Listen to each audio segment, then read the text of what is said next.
Welcome to my channel. Subscribe to the channel and listen to my stories every day. I sat there that evening, watching Claire move around the kitchen like she had so many nights before. She looked the same, confident, calm, talking about the kids' plans for the weekend and that business trip coming up. Her hair was pulled back in a loose bun, and she wore her work clothes with a relaxed elegance that always drew me to her. But tonight, as I watched her pour herself a glass of wine, I realized something had shifted. Not in her, exactly, but in me. Over the past few weeks, something had gnawed at me, a subtle unease I couldn't shake. I'd ignored it at first, thinking maybe I was overworked, or maybe it was just stress from our usual routine. But I started noticing little things, details that seemed insignificant in isolation. She was on her phone more often, especially when she thought I wasn't looking. She was also more protective of it, carrying it around everywhere, even to the bathroom.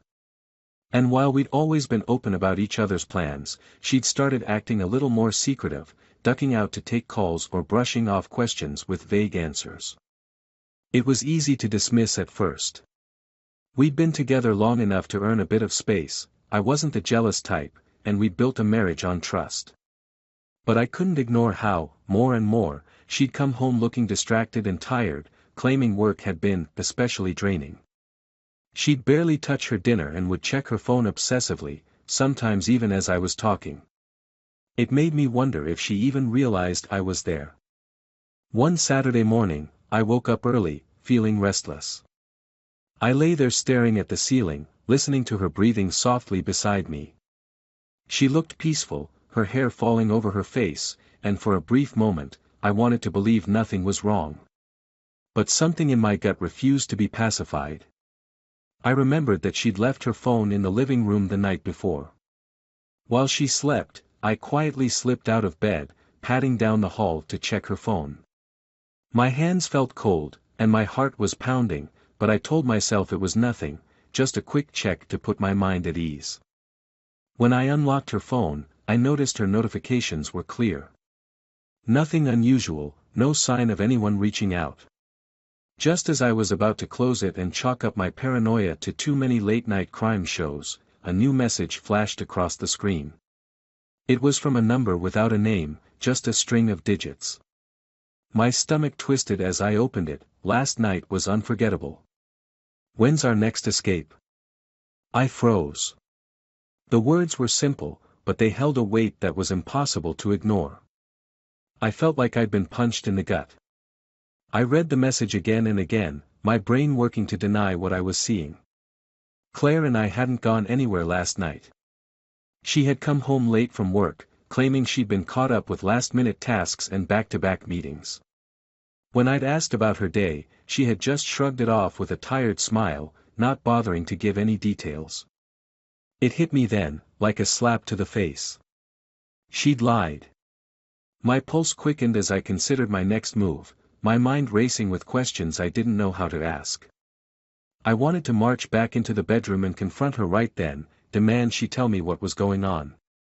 But some part of me held back, a voice inside whispering that I needed more. I needed to know exactly what I was dealing with before I let her know I was onto her. That was the start of my double life. On the surface, I was the same husband, the same father. I went about my days with a smile plastered on my face, trying to focus on work and keeping our home life normal. But beneath the surface, I was in full detective mode, carefully piecing together the clues.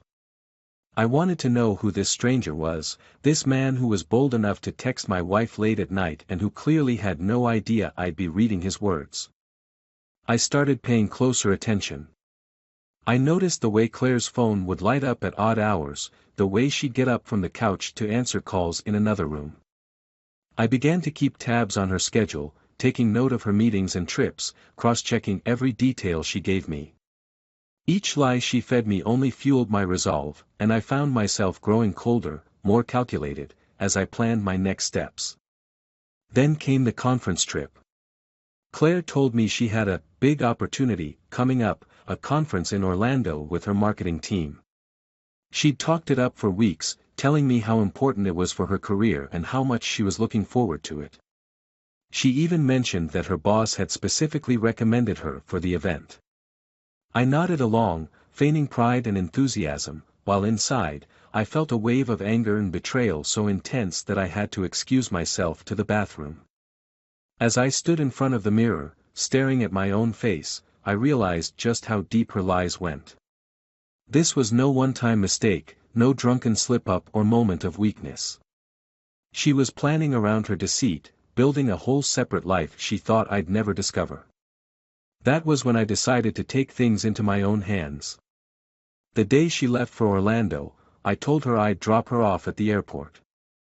She seemed surprised, almost hesitant, as if the idea made her uncomfortable.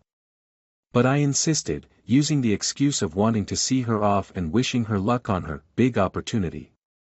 She gave me a quick kiss before getting out of the car, her face flushed with what I imagined was guilt or maybe just anxiety. I watched her walk into the terminal, suitcase in hand, her back to me. It was the last time I would see her as the woman I thought I knew. After I got back home, I felt a strange sense of calm. I went straight to my laptop, logging into our shared credit card account, and started monitoring her spending. I saw her initial purchases, the taxi ride, the coffee at the airport, the incidental charges at the hotel she'd checked into. Nothing seemed unusual at first. But on the second day, she spent over $100 at a spa, and there was a charge for a romantic dinner at an upscale restaurant. I knew her company didn't cover meals that extravagant. This wasn't a professional conference, this was something entirely different. I kept my suspicions close, unwilling to let anyone else in on what I was uncovering. I didn't want the pitying glances or unsolicited advice from friends. This was my marriage, my life, and I would handle it my way. And so I waited, carefully documenting every detail. I became almost mechanical about it, saving receipts and screenshots, building a dossier of her deceit. I felt numb, like I was watching someone else's life unravel from a distance. By the time she returned, I had all the proof I needed. She came back home with that same practiced smile, the one that looked genuine but now felt hollow to me. She wrapped her arms around me, commenting on how exhausted she was from the long days at the conference. I forced myself to smile, to act like nothing had changed, even as I fought back the urge to confront her. I could see she had no idea I knew.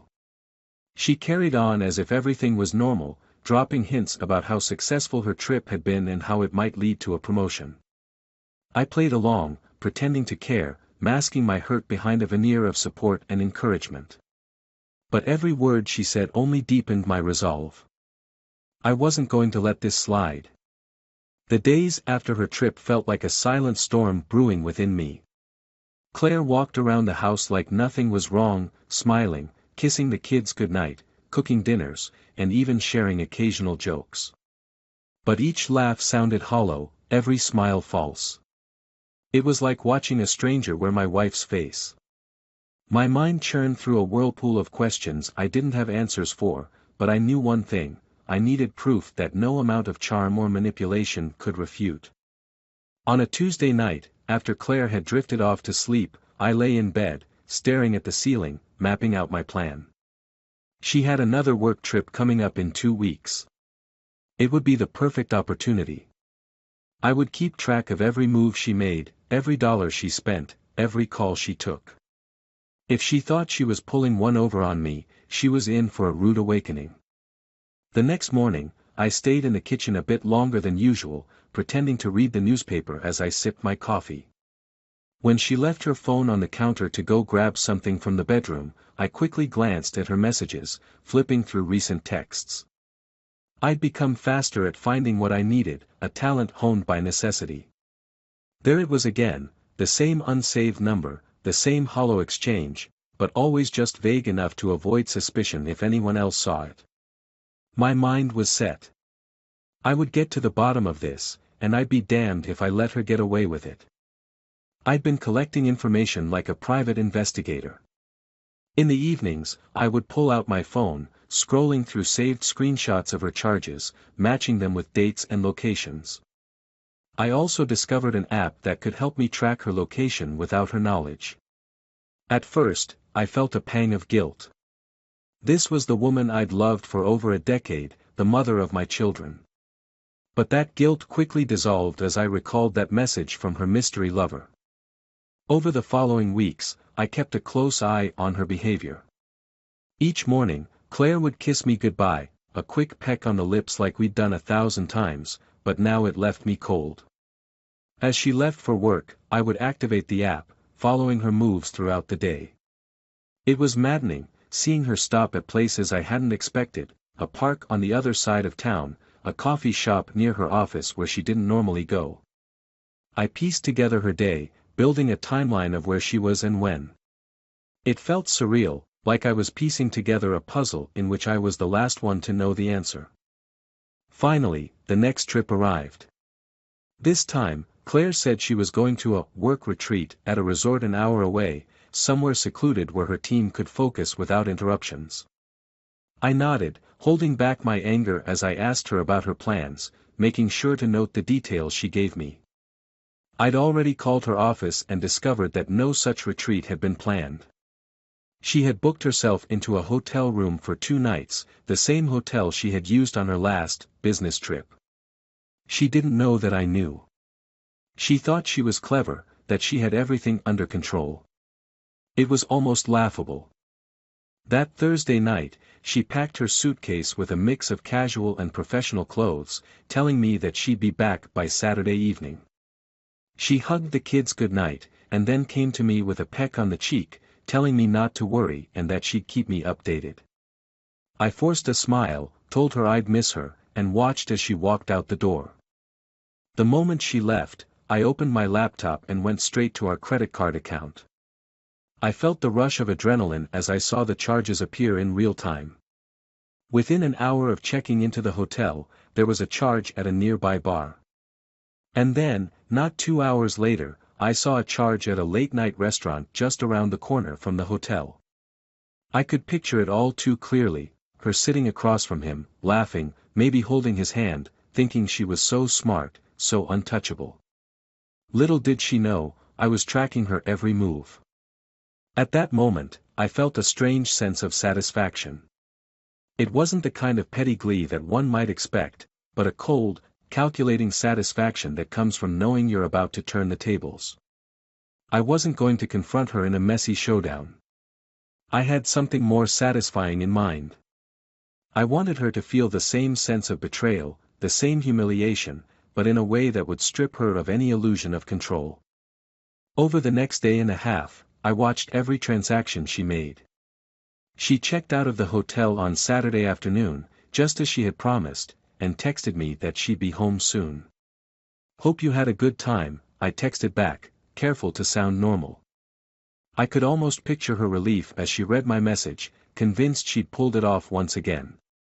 When she finally walked in, she looked disheveled but glowing in a way I hadn't seen in a long time. She tried to hug me, but I could barely bring myself to touch her. I forced a smile, commenting on how tired she looked.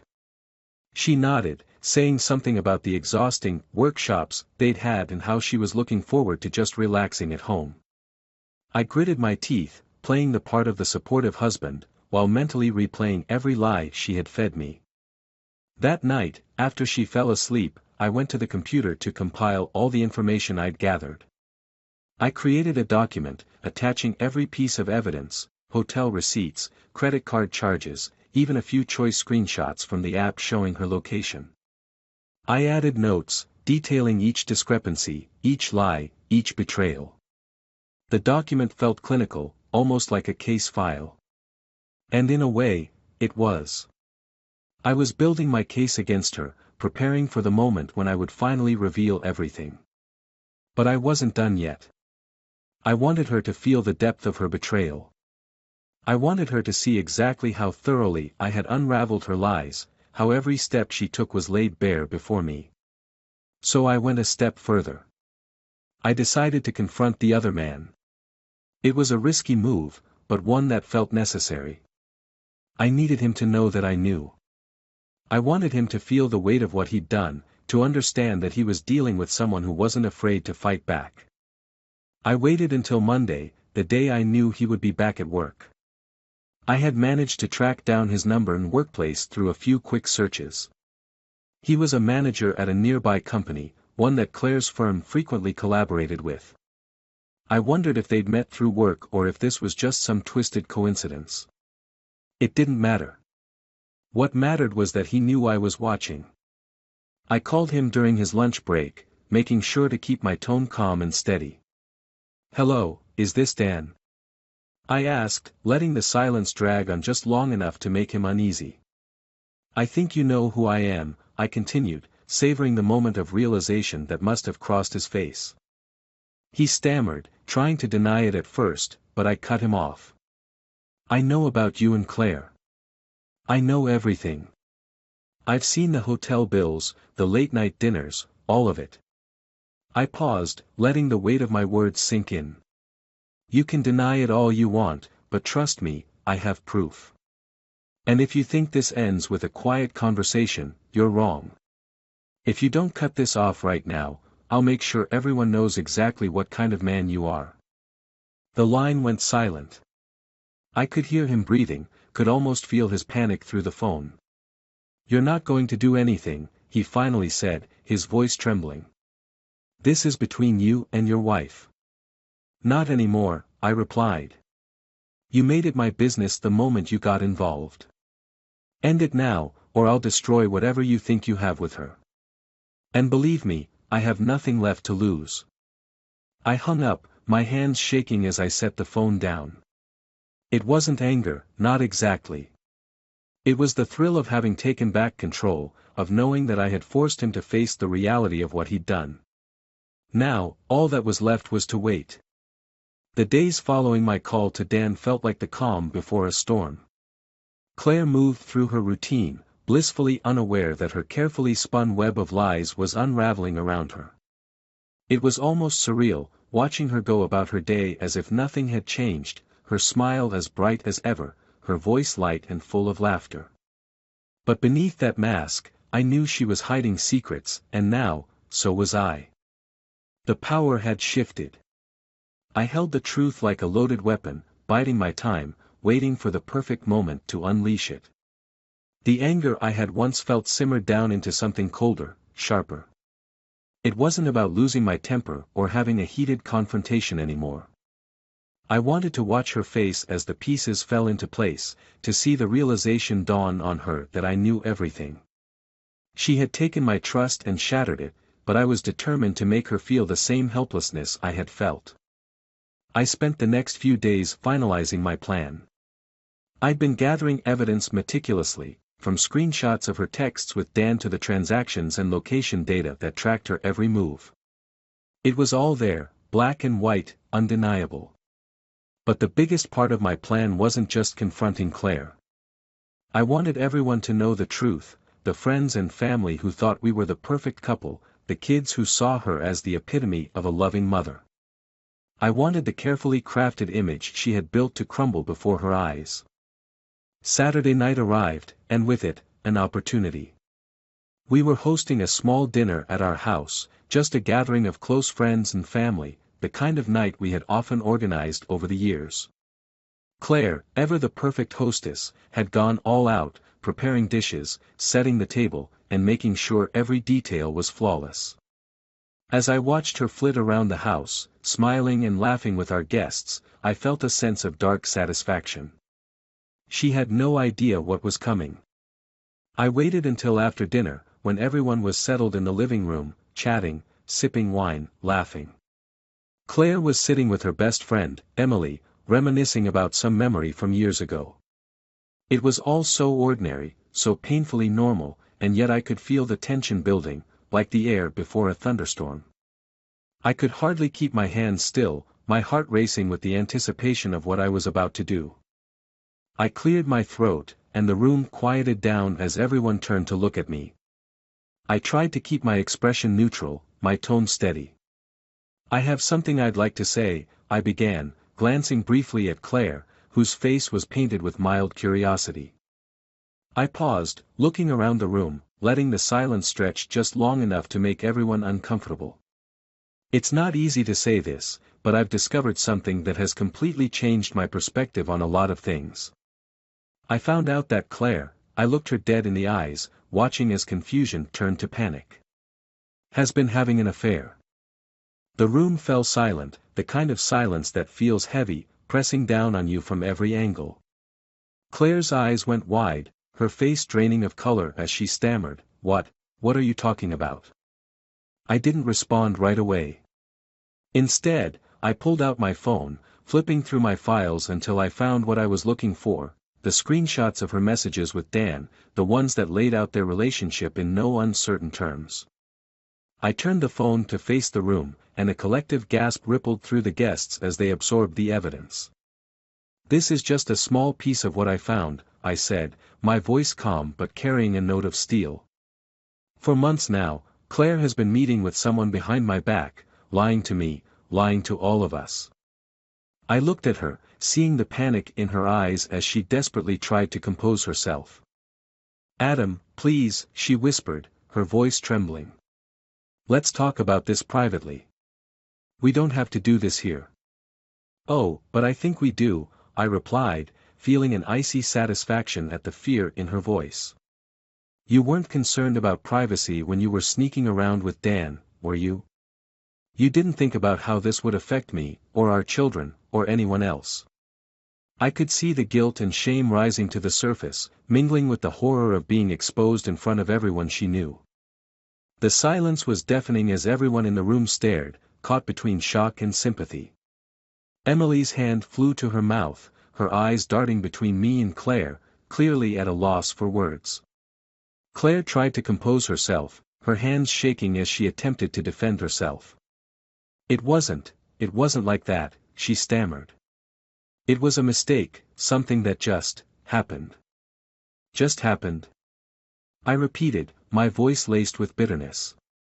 You planned trips, booked hotels, spent time with him when you were supposed to be at work.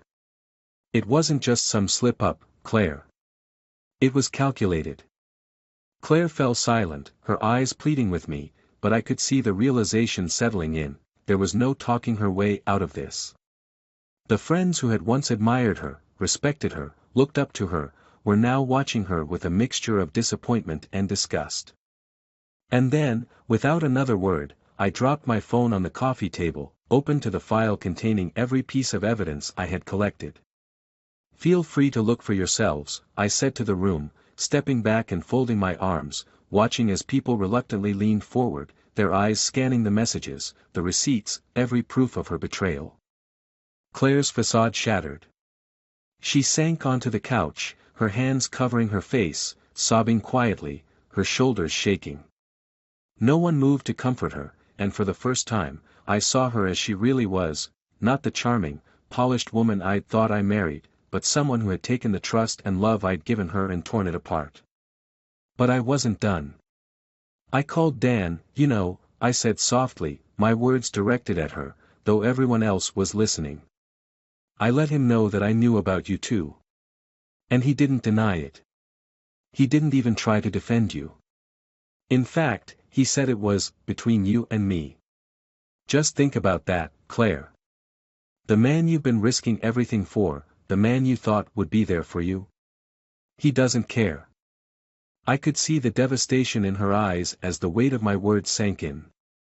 She'd gambled everything, our marriage, our family, her reputation, on a man who had seen her as nothing more than a temporary thrill. The guests murmured amongst themselves, their expressions a mix of shock and discomfort. I could sense that some of them wanted to leave, but they didn't know how. No one wanted to break the spell, the crushing silence that followed my words. At that moment, I felt an odd sense of relief. I'd done it. I'd exposed her, made her face the consequences of her actions, shattered the illusion she'd carefully built around herself. But as I looked around the room, as I saw the sadness and betrayal in our friend's eyes, I realized something else, I was free. Whatever lay ahead, whatever came next, I was free of her lies, free of the weight that had been pressing down on me ever since I'd first seen that text. Finally, I turned to Claire, who was still sitting on the couch, her face hidden in her hands. "You're going to leave tonight," I said quietly, so only she could hear. "Pack a bag, take whatever you need, but you're not coming back here. This is over." Her head snapped up, her tear-streaked face staring at me in shock, but she didn't argue. She looked around the room, taking in the faces of the friends and family who had once admired her, and then nodded slowly. She stood, wiping her face with trembling hands, and without a word, walked down the hallway to pack her things. When she was gone, the silence lingered, heavy and suffocating. I felt the weight of what I'd done, the reality of the life I was now leaving behind. And yet, as painful as it was, I felt a strange sense of peace. I had stood up for myself, for the trust she had broken, for the life we had built together. One by one, our friends and family members quietly filed out of the house, some of them offering a hug or a quiet word of support, others too stunned to say anything. I let them go, standing in the doorway, watching as they disappeared into the night, until I was left alone in the silence, the emptiness echoing through the house that had once been filled with love. For the first time in months, I felt like I could breathe again. After that night, the silence in our house was profound. Claire hadn't tried to call or return, and I hadn't reached out. It was as if we had both silently agreed to let everything fall apart without trying to salvage the pieces.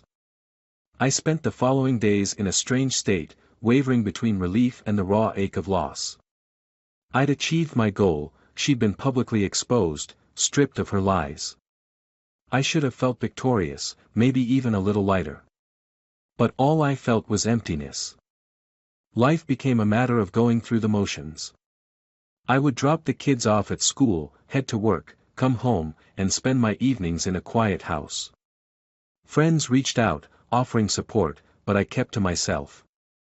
I needed time, space to sort out the mess of emotions left in the wake of everything I'd done.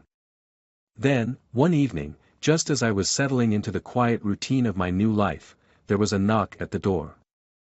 I opened it to find Emily, Claire's best friend, standing on my porch. She looked anxious, her eyes darting around as if she were nervous to be seen. I invited her in, unsure of what to expect. "I know it's late," she began, twisting her hands, "but I just wanted to check on you. I can't stop thinking about what happened that night. The way you confronted Claire, the whole thing, really." She paused, looking at me as if trying to gauge my reaction. I kept my face neutral, waiting for her to continue. "It's hard to believe she'd do something like that," Emily continued, her voice trembling slightly. "I keep wondering if there's more to the story, something that's missing." She was looking at me intently now, her gaze probing, searching for answers. "What are you getting at, Emily?" I asked, suddenly feeling wary. She shifted uncomfortably, glancing down at her hands before meeting my eyes again. I don't think you know the whole story, Adam." A cold shiver ran down my spine, but I kept my face steady. "Emily, I know what I saw. I know she was meeting another man, sneaking around, lying to me, to all of us. I have the evidence." Emily nodded slowly, taking a deep breath before speaking again. "I don't doubt that, Adam. But I think there's more to this than you realize. She told me something a few days before all of this happened, something she was too scared to tell you." My stomach churned as I watched her. I hadn't expected this, hadn't prepared for some new twist in Claire's betrayal. But Emily was clearly holding something back, something she thought was important. "Just say it, Emily," I finally said, the tension in my voice betraying my frustration. She looked away, struggling with her words. Claire was scared. She was worried about her health. She paused, her voice barely a whisper. She'd been experiencing symptoms: fatigue, weight loss, dizziness. She had tests done a few weeks ago, and she was waiting on the results when she left for that trip. She didn't know how to tell you, so she went alone to the doctor. The words hit me like a punch to the gut. My mind scrambled to make sense of what she was saying, of what it meant. "What are you saying, Emily?" I asked, my voice hoarse. "She didn't tell anyone," Emily continued, her voice choked with emotion. "Not even me, until recently. She was scared, Adam. And yes, maybe she was spending time with Dan, but it wasn't an affair. He was just someone she'd leaned on. She didn't want to burden you with it, not when she didn't know what was going to happen." I felt as if the ground had been pulled out from under me.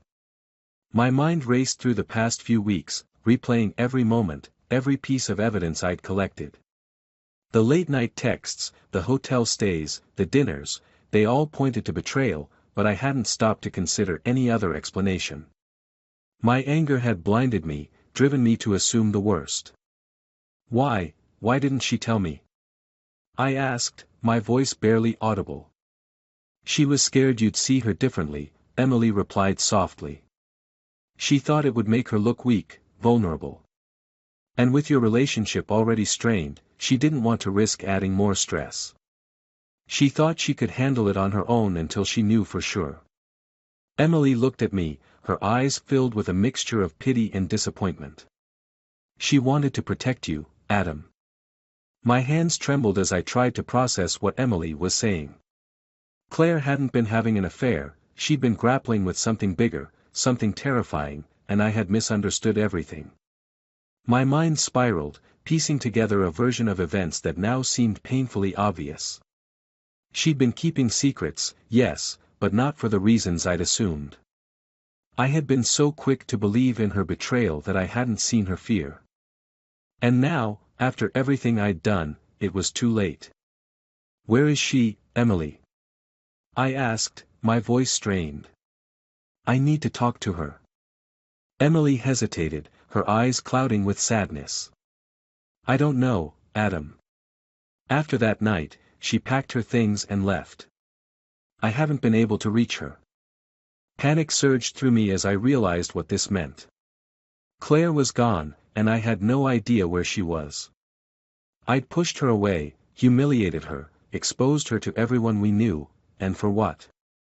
A misunderstanding rooted in my own insecurity, my own refusal to see past my anger. The days that followed were a blur. I reached out to everyone who might have seen her, called every friend, every family member, but no one knew where she had gone. Claire had vanished without a trace, leaving me with the bitter weight of my mistake. I spent sleepless nights replaying every moment in my mind, searching for clues, for answers, for anything that could tell me where she was. But the silence stretched on, filling every corner of the house, every empty space where she used to be. A month passed, then two, and still, no sign of Claire. My life had become a ghost of what it once was, filled with regrets and memories I couldn't escape. I found myself going through old photo albums, revisiting moments we had shared, trying to remember the love that had once bound us together. But each memory felt like a knife, a painful reminder of what I had destroyed in my blindness. Then, one morning, a letter arrived. I found it in the mailbox, a simple white envelope with my name scrawled in Claire's familiar handwriting. My hands shook as I opened it, afraid of what I might find inside. The letter was short, but each word felt like a hammer blow. "Adam. I'm not coming back. I've had a lot of time to think, and I've come to terms with everything that happened. I can't say I forgive you yet, but I understand. I know that fear can make us do terrible things, that doubt can destroy what we hold dear. But there's no going back now. Some things can't be undone. I'm moving somewhere new, somewhere quiet. Please don't try to find me. I need to start over, to find peace. I wish you the same. Claire." The letter fell from my hands, fluttering to the floor as I sat in silence, absorbing the finality of her words. She was gone, truly gone, and there was nothing I could do to change it. I had been so consumed by my need for control, my desire to punish her, that I had lost the one thing that had mattered most. As I sat there, staring at the letter, the weight of my actions settled over me like a shroud. Claire had once been my partner, my love, and in my blindness, I had become her accuser, her enemy. And now, she had taken her life, and my future, far beyond my reach. I was left with nothing but the empty echo of regret.